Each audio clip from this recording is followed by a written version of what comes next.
de los cavernícolas. Cuando pensamos en los humanos prehistóricos o primitivos, lo más seguro es que se nos venga a la mente la figura del cavernícola. Personas que ante las inclemencias del clima y los peligros de bestias de más de 2 metros de altura, utilizaban las cuevas como refugio y hogar, vestido con taparrabos y empuñando un garrote. Pero esto no es precisamente cierto, sino que se trata más bien de una caricatura o imaginario social que se ha mantenido en la cultura popular gracias a los medios de comunicación y entretenimiento, como lo son los Picapiedra o la película de los Croods, que han alimentado esta figura o icono del cavernícola, que es científicamente poco precisa. Desde la misma palabra cavernícola estamos siendo inexactos, pues significa etimológicamente persona que vive en las cuevas, pero si analizamos a profundidad la palabra, veremos que se hace referencia realmente a varios seres humanos u homínidos prehistóricos, aquellos que habitaron entre 2.5 millones hasta alrededor de 12.000 años en el pasado, lo que en tiempos de la Tierra constituía el Pleistoceno, la llamada Edad de Hielo, y que en tiempos humanos es conocido como el periodo Paleolítico, previo al Mesolítico y al Neolítico, que son los periodos en los que se usa dividir el tiempo prehistórico. En esta larga época del Paleolítico es cuando aparece el género Homo, o sea, el origen de la humanidad, desde el Homo habilis, precedido por 1 millón de años del Australopithecus, hasta el Homo sapiens, pasando por el Homo erectus, el Homo floresiensis, el Neandertal y todas las variedades humanas entre ellos. Comúnmente podemos pensar al cavernícola como el primer Homo sapiens o como el Neandertal, que desmintiendo otro mito común, los Homo sapiens y los neandertales eran especies distintas y compartieron un mismo hábitat y un mismo tiempo en una amplia zona que constituía parte de Europa, Medio Oriente, África y Asia. Los neandertales no son, por decirlo de alguna manera, preevoluciones de los sapiens. Pero ¿cómo surgió la idea del cavernícola? Para responder esta pregunta tenemos que pasar revista a una serie de hitos en el desarrollo de la ciencia. En el contexto de la revolución científica europea en el siglo XIX, personajes como Charles Lyell en geología,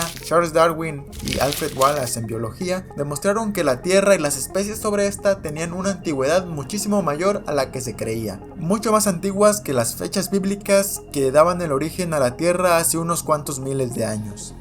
Jacques Boucher de Perthes publicó en 1849 Antigüedades celtas y antediluvianas, donde analizaba la correlación entre herramientas de sílex y otros materiales con restos fósiles de animales ya extintos en las inmediaciones del río Somme, argumentando la antigüedad antediluviana de los seres humanos. Entre 1864 y 1865 se descubrieron las cuevas de La Madeleine y Logeribas en el suroeste de Francia, que sirvieron como refugio ocupado entre el año 15.000 y 10.000 a.C. por el hombre de Cro-Magnon, que no sería otro que uno de los primeros Homo sapiens europeos. A partir de este descubrimiento se popularizó la excavación en cuevas para buscar la antigüedad de la humanidad. A partir de 1889 se realizaron exposiciones en París, reconstruyendo la vida cotidiana en la prehistoria, donde la caverna era el telón de fondo en todas ellas. La cueva se convertiría así en el icono de la prehistoria humana. Otro elemento importante para la creación de la figura del cavernícola tiene que ver con el ambiente evolucionista que dominaba el pensamiento europeo de la época, que llevó a pensar a los humanos prehistóricos como salvajes, primitivos y brutos, que tenían que refugiarse en las cuevas como animales. En cavernas de Francia y España, a lo largo del siglo XIX y siglo XX, se descubrieron manifestaciones artísticas, algunas en forma de arte mueble como objetos decorados o tallados con forma de animales, pero también las pinturas en cuevas con representaciones animales y humanas. Algunos de estos animales estaban ya extintos, lo cual demostraba una vez más la antigüedad de las personas que los trazaron en las paredes. Las más enigmáticas de estas cuevas fueron, por ejemplo, la de Altamira, descubierta en 1879, también los grabados de La Mout en 1895 y Père non Père, en 1896, Fond de Gomet, o Combarel, ambas en 1901, o en la Asa, el Castillo, Hornos de Piedra y el Salitre en 1904. Todos estos descubrimientos llevaron a buscar la antigüedad humana en las cavernas y concluir que estos eran sus sitios de vivienda. Maravillados por las representaciones artísticas, las investigaciones arqueológicas se enfocaron solamente en el estudio de las cuevas. Posteriormente surgirían algunas interpretaciones e hipótesis señalando el posible uso ritual, religioso o de entretenimiento del arte rupestre. Y no es descabellado pensar que no necesariamente eran utilizadas como viviendas, o por lo menos no por todos los grupos humanos, pues hay una enorme cantidad de evidencia de construcciones habitacionales al aire libre. Sin embargo, hay muy pocas investigaciones arqueológicas que se enfoquen justamente en los asentamientos fuera de las cavernas. Sabemos de la construcción de refugios y chozas desde el primer Homo, el Homo habilis, muchas de ellas temporales, pues lo más seguro es que vivieran en grupos de bandas, grupos pequeños que eran nómadas, vivían de la caza y la recolección y con una constante migración, que implicaba la necesidad de la construcción de campamentos. Y esto lo sabemos a partir de interpretaciones realizadas mediante excavaciones y reconstrucciones hipotéticas de las chozas y campamentos a partir de las trazas, objetos dispersos o huellas de materiales de construcción. Sin embargo, parece ser que el valor constructivo era algo inherente al ser humano. La construcción de sus refugios fue una respuesta a las necesidades frente al clima, depredadores y animales peligrosos, pero también para el desarrollo familiar ante el cuidado de los indefensos e inútiles bebés y el cuidado de los abuelos, así como para la protección y mejor cuidado del esencial fuego para la supervivencia. Podemos inferir que parte del desarrollo humano es el sentido estructurador, lo que le permitió armar lugares de cobijo, refugios y construir hábitats desde el primer homínido. Este hecho, sin embargo, no siempre ha sido bien aceptado, pues decir que los humanos prehistóricos tenían el don de la construcción significa aceptar la existencia de arquitectura o edificaciones prehistóricas que para algunos arqueólogos como Ruskin o Gordon Childe solo relacionaban esa capacidad con la aparición de la civilización y la vida sedentaria con la llegada de la agricultura, así como también significaría aceptar que tenían un sentido estético y de búsqueda de belleza, lo cual la existencia del arte mueble y las pinturas rupestres nos dejan claro que los primeros humanos seguramente ya contaban con ese sentido. Durante miles de años, en el Paleolítico inferior los humanos vivían de forma aislada y precaria. Dado que tenían que adaptarse a las migraciones animales y ciclos climáticos, posiblemente construyeron abrigos, talleres o cazadores que reutilizaban según las necesidades y temporadas, así como la disponibilidad de recursos. Las evidencias de construcciones más antiguas y las primeras evidencias de humanidad se encuentran al este de África, donde se han hallado decenas de yacimientos con fechas de hasta hace 3.4 millones de años. En el Paleolítico inferior surge la cultura oldubayense. El yacimiento Uldibay de de hace 1.9 millones de años es donde aparecen las primeras estructuras líticas protectoras, unas enigmáticas estructuras circulares y semicirculares al aire libre y talleres para el trabajo de la piedra, posiblemente usadas desde el Australopithecus hasta el Homo ergaster.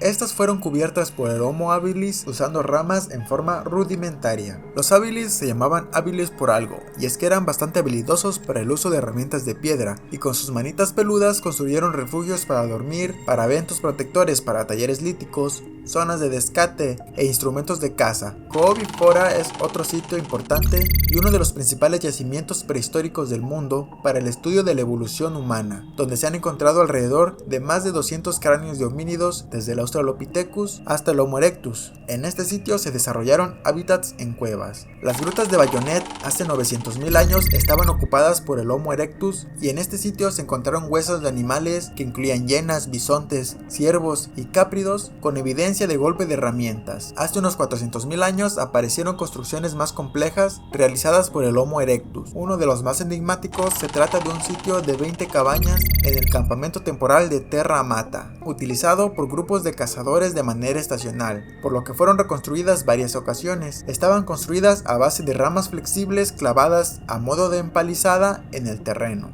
Hace 300.000 años, en el sitio de Bildungsleben, el Homo erectus posiblemente construyó chozas circulares al aire libre. En la transición del Paleolítico inferior al medio, el Homo erectus construyó estructuras utilizando elementos madereros y vegetales como cañas, esto con diversas formas geométricas. Hace 200.000 años, el Homo heidelbergensis y el Homo neanderthalensis construyeron chozas dentro de cuevas como en la cueva de Lazaret, donde se presume que utilizaban el fuego para poder aclimatarlas. Al intensificarse el frío, los homínidos de ese entonces, como el Homo erectus, el Homo ergaster, el Homo heidelbergensis y el Neandertal, levantaron refugios al interior de las cuevas, aprovechando recursos provenientes de animales, en especial del mamut, como sus huesos, cráneos, colmillos y pieles. Estas técnicas fueron desarrolladas pioneramente por por el Neandertal, en sitios como Moldova hace 44.000 años, donde se encuentra un fondo de cabaña de 7 por 10 metros, cuyo perímetro estaba constituido por huesos y defensas de mamut. Durante esta época del Paleolítico Medio, se hace presente un fenómeno crucial en la evolución humana. Se encontraron las primeras evidencias de manifestaciones ritual mediante inhumaciones dentro de las cuevas. Se comenzó a sacralizar las cuevas con cultos totémicos, signos y entierros. En el Paleolítico Superior, el Homo sapiens heredó técnicas del Neandertal después de su extinción e innovaron su eficiencia económica y estructural. Fueron creando nuevas alternativas de vivienda y refugio según el clima y usos. En el sitio Dolní Bestonice, el sapiens construyó hace 30.000 años grandes zonas habitacionales, osarios con restos de mamuts, una tumba de mujer de 40 años cubierta con restos de mamuts y una de las tumbas más famosas encontrada en la primavera de 1986, un entierro múltiple de 3 individuos. Hace 24.000 años en el sitio de Kostienki, el Homo sapiens construyó una enorme acumulación de huesos de mamut que formaban la estructura de 3 viviendas, así como en este sitio se encuentra la existencia de figurillas y adornos, entre ellos destacan las figuras de Venus. Hace 14.000 años en el sitio de Pinseveen se encuentran artefactos de piedra y fragmentos de hueso, así como numerosos hogares, y se considera que era una ocupación repetida por cazadores de renos que usaban las pieles de estos animales para construir las tiendas. En América es crucial el sitio de Monteverde, aunque lleno de controversias porque supondría un poblamiento del continente americano más antiguo que los 10.000 años de antigüedad como se creía, pues este sitio se ha datado alrededor de los 14.000 años. Este sitio constituyó en varias viviendas rectangulares. Para formarlas fueron colocados sobre el suelo pequeños troncos o palos y gruesas tablas cortadas toscamente. Mediante el uso de estacas fueron fijadas en su lugar.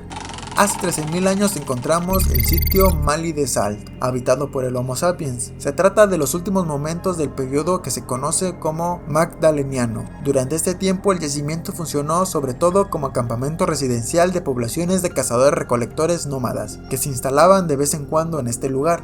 Al finalizar el horizonte del Paleolítico Superior y la entrada del Mesolítico, hubo un gran aumento de los asentamientos no permanentes al aire libre. Con toda esta información podemos ver que aunque las cuevas fueron el sitio de vivienda para muchos grupos, debido principalmente a las glaciaciones, hay una enorme diversidad de sitios construidos en el exterior. Algunas hipótesis sugieren que los líderes religiosos y políticos de las bandas, conocidos comúnmente como chamanes, eran quienes elegían y coordinaban la construcción de los talleres, habitaciones y refugios. De igual forma, las labores de construcción, aunque en la cultura occidental estén relacionadas a los hombres, es muy probable que en el Paleolítico la labor constructiva fuera compartida por todos los miembros de la comunidad sin distinguir diferencias a partir del sexo de las personas, como sucede en sociedades cazadoras-recolectoras contemporáneas. En conclusión, aunque muchos grupos vivieron en cuevas, las construcciones al aire libre fueron bastante recurridas y muy diversas. Desde el Homo habilis, los humanos ya contaban con el sentido estructurador que les permitió construir refugios, cabañas y chozas.